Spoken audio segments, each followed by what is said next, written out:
Bienvenue sur la 77e édition du Critérium du Dauphiné. Traditionnellement, cette course permet de faire les derniers réglages en vue du Tour de France pour les favoris sur une semaine compliquée avec un condensé de montagne et cette année également un contre-la-montre. Un profil qui permet aussi de se jauger avec un plateau relevé sur cette édition. Le trio fantastique du moment sera là avec un Tadej Pogačar bien décidé à remporter enfin cette course. En 2020, c'était un peu différent par rapport à aujourd'hui. J'ai terminé 4e, j'espère pouvoir améliorer ce résultat cette semaine. Mais bon, pas d'inquiétude, c'est une sorte de course de préparation pour le Tour de France. J'espère juste avoir de bonnes sensations pour ne pas avoir à trop travailler après le Dauphiné.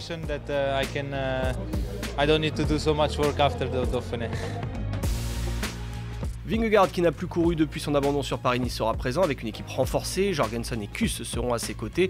Et Visma qui vient de remporter également le Giro. On pourra aussi compter sur Remco Evenepoel, l'ancien vainqueur du Tour d'Espagne, qui espère lui aussi avoir de bonnes sensations sur cette semaine en vue du Tour.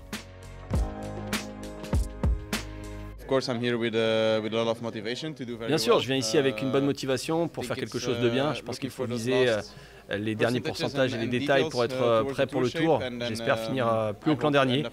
On a une équipe plutôt solide, je suis confiant, donc je pense que beaucoup de choses sont possibles cette semaine.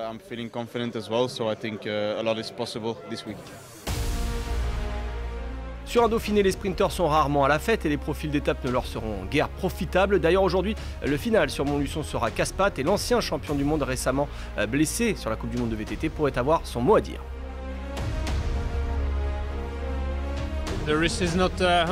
Mon poignet ça va, je suis pas encore à 100%. Le seul problème c'est que je n'ai pas vraiment donné le maximum, donc on verra comment je me sens aujourd'hui. Je pense que Milan est le favori, c'est le plus rapide du groupe, mais on va essayer de faire quelque chose en tout cas.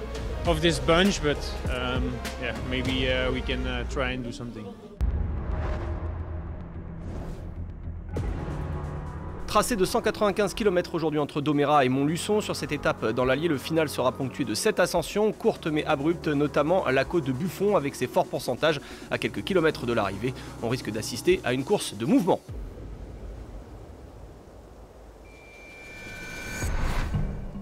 Très tôt aujourd'hui, deux coureurs ont pris les avant-postes sur les premiers kilomètres de course. Un coureur Cofidis et un autre Arkea aux avant-postes, donc Pierre Thierry et Paul Ourselin devant avec un rythme peu soutenu, moins de 40 km/h de moyenne. Sur le début du parcours assez plat, ils ont pris près de 4 minutes, mais à l'approche des premières difficultés, l'écart a chuté à environ 1 minute au premier passage sur la ligne d'arrivée pour le sprint intermédiaire à Montluçon. Thierry passe devant Ourselin, derrière le duo de tête ce sont les Visma Leasebike qui s'organisent pour prendre des secondes, à l'image de ce que fait Jorgensen sur les dernières sorties à Paris-Nice. Et ça se joue parfois à quelques secondes, mais cette fois c'est Nils Politt, le rouleur du AE, qui va passer en 3e position. Les hommes de tête gardent une petite marge d'avance, mais le peloton décide de retarder son retour sur l'échappée. D'ailleurs, la lutte pour le maillot à pois est l'un des enjeux du jour. Sur l'ascension qui suit sur la côte de Domérat, Paul Ourselin passe en première place devant Thierry. 4 points glanés pour cette journée, il ne sera plus rejoint. Il profitera donc du maillot à pois au soir de cette journée. Ourselin va se relever et Pierre Thierry part en solitaire. Un homme seul en tête, Thierry, le 196. Ourselin est repris par le peloton et l'écart fait le yo-yo, mais Thierry continue d'avancer avec plus de 40 secondes à moins de 50 km de la ligne. Dans la deuxième ascension de la côte de Buffon, Pierre Thierry voit le peloton se rapprocher et surtout ça bouge dans les premières positions. Et accélération en tête de peloton, accélération en tête de peloton. Au sommet, Thierry est encore seul en tête avec une petite marge d'avance. Il est rapidement rejoint par Fred Wright, mais les autres favoris se sont relevés. D'ailleurs, l'écart remonte pour les fuyards avec près de 45 secondes d'avance au deuxième passage sur la ligne d'arrivée à Montluçon. La cloche sonne, on entre dans le dernier tour de circuit.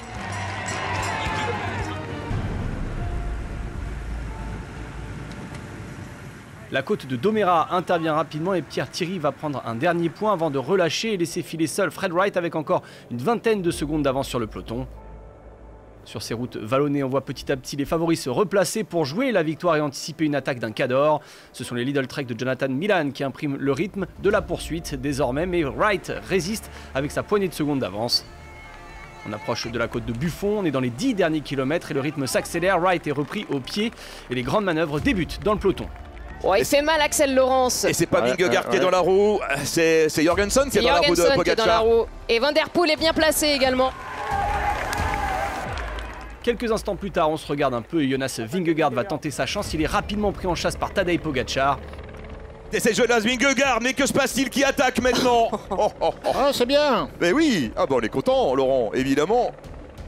Échappée royale en perspective, même si Evenepoel n'est pas présent tout de suite dans les roues aux côtés des deux derniers vainqueurs du Tour de France. Il y a également Mathieu Van Der Poel ou encore Santiago Buitrago. Remco Evenepoel va bientôt retrouver ce groupe de tête. À 3 km de l'arrivée, on tente de collaborer pour résister aux sprinters derrière. Le groupe de 5 arrive sous la flamme rouge avec encore quelques secondes d'avance. Mathieu Van Der Poel fait de gros efforts à l'avant. Il paraît être le plus solide pour l'emporter et décide de lancer le sprint de loin. Le peloton a les hommes de tête dans le viseur. C'est un sprint royal à Montluçon sur cette première étape. Attention, le peloton qui se rapproche. Ouais, sous l'impulsion de la formation Israël. Hein. Ouais. Alors si Israël roule, ça veut dire qu'Ackermann est revenu? Non. C'est Stewart. C'est Stewart. C'est Stewart. Mais là, une arrivée qui se rapproche. Hein. Ouais, et ça va arriver très très vite. On rappelle, le vent est favorable. Le peloton légèrement a déjà lancé descendant. son sprint. Le peloton qui a déjà lancé le sprint, effectivement, avec Mathieu Watson. Van Der Poel qui lance à son tour à 200 mètres. Mathieu Van Der Poel, c'est le moment parce qu'il va y avoir jonction. Et attention à Pogacar aussi. Allez, Tadej Pogacar, Ouais, Mathieu Van Der Poel toujours en tête. Wow, Tadej Pogacar Pogacar qui s'impose. Oui, Tadej Pogacar qui bat Vingegaard et Van Der Poel.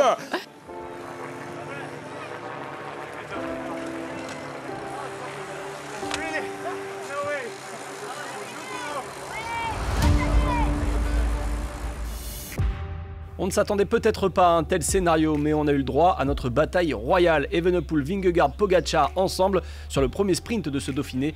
Voilà déjà une arrivée prometteuse et une semaine extraordinaire à venir. Tadej Pogacar de son côté empile une nouvelle victoire cette saison, la 8e. Il s'impose également pour la première fois sur le Dauphiné. Il prend les commandes de la course. Une belle première pour le champion du monde. Yeah, it's a stage win. I can go. C'est une simple victoire d'étape et je peux déjà me dire que ce Dauphiné est réussi. Mais je vais voir aussi comment je suis en forme sur le contre-la-montre et dans les étapes de montagne. Je ne peux pas dire aujourd'hui que je suis très en forme, c'est évidemment un bon résultat, mais le vrai test ce sera toute la semaine.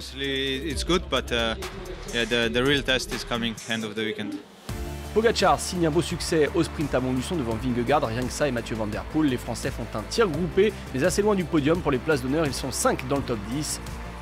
Aux 3 premières places du général, on retrouve les 3 premiers d'étape avec Tadej Pogacar en jaune, Nils Politt qui a pris une seconde de bonification à Montluçon est 4e, Remco Evenepoel est 5e à 10 secondes du Slovène. Pogacar fait coup double avec le maillot vert, également vainqueur donc de cette première étape, il prend 25 points et devance Jonas Vingegaard, 2e, qui portera le maillot demain pour le compte de la deuxième étape. Le maillot à poids est pour Paul Ourselin qui a fait le métier en début d'étape dans l'échappée pour récupérer 4 points avant de laisser son compère d'échappée prendre 2 points par la suite. Enfin, le maillot blanc est la propriété de Remco Evenepoel, le meilleur jeune actuel, il est 5e au général. Demain, la deuxième étape emmènera le peloton de l'Allier vers le Puy-de-Dôme à Issoire, 204 km sur un parcours accidenté et certainement un peu plus de marge pour les sprinteurs du plateau.